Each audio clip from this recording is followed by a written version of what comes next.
ہمارا ایمان ہی یہی ہے کہ ہم قرآن پر عمل کریں، یہی ہمارا ایمان ہے کہ حدیث پر عمل کریں، عشق رسول اپنے سینوں میں اپنے دل میں پیدا کریں، اور پھر جب عشق رسول سے ہی ہم بھٹک گئے، قرآن و حدیث سے ہی ہم بھٹک گئے تو کہاں ہمارا ایمان ہے؟ آج ہماری سوچ یہ ہو گئی ہے کہ ہم اگر حق بولیں، سامنے ہمارا رشتہ دار اگر ناراض ہو گیا تو، اگر ہمارے اپنے ناراض ہو گئے تو اپنی زبان کو خاموش رکھ لیتے ہیں، حق بولنے سے دور ہو جاتے ہیں۔ اگر یہی حال رہا تو ہمارے ایمان کا کیا حال ہوگا؟ اب اسی رمضان المبارک میں جنگ بدر کا واقعہ گزرا ہے، یہی تاریخ تھی رمضان المبارک کی۔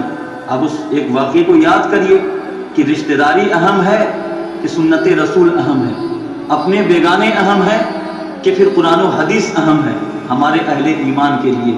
وہ عبد الرحمن بن ابو بکر صدیق کی باتیں یاد کریے، جب جنگ میں حالات یہ آئے کہ ابو بکر صدیق نیچے ہو گئے اور آپ کے سینے پر آپ کا بیٹا عبد الرحمن آ گیا، اور جب اس نے دیکھا کہ میرے والد محترم ابو بکر صدیق ہیں تو اپنی تلوار کو روک لیے، تلوار کو روک لیے۔ یہ محبت تھی، یہ اولاد کی محبت تھی، باپ کی یہ محبت تھی کہ انہوں نے اپنے تلوار کو روک لیے۔ پھر وقت گزر گیا، وقت جب گزر گیا تو عبد الرحمن جب ایمان لائے تو ایک وقت ایسا آیا کہ عبد الرحمن کہتے ہیں والد محترم وہ جنگ بدر، وہ جنگ یاد ہے کیا آپ کو؟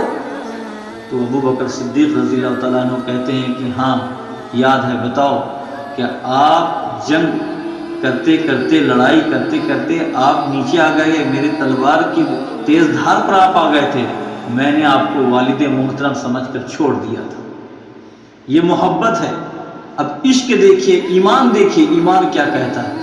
ابو بکر صدیق فرماتے ہیں اے بیٹے، اگر تو میری تلوار کے نیچے آتا، میری زد میں آتا تو یاد رکھ میں تیرے سر کو تن سے جدا کر دیتا، اس لیے کہ تو کافروں کی طرف سے لڑ رہا تھا، میں عاشق رسول ہوں، میں عشق مصطفیٰ میں لڑ رہا تھا۔ یہ ہے ایمان۔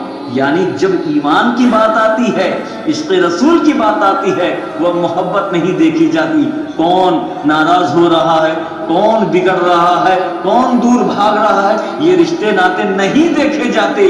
دیکھا تو یہ جاتا ہے عشق رسول کہاں پر ہے، محبت رسول کہاں پر ہے، سنت رسول کہاں پر ہے۔ یہ وہ چیز ہے میرے دوستوں عزیزوں، آج ہم کہتے رہے ہم بولیں گے تو ناراض ہو جائے گا، رہنے تو ارے تو اگر حق بولنے میں کوئی ناراض ہو رہا ہے تو ہو جانے دو۔ ابو بکر صدیق رضی اللہ تعالیٰ عنہ کا عقیدہ اپناؤ اور اپنے ایمان کو بلند و بالا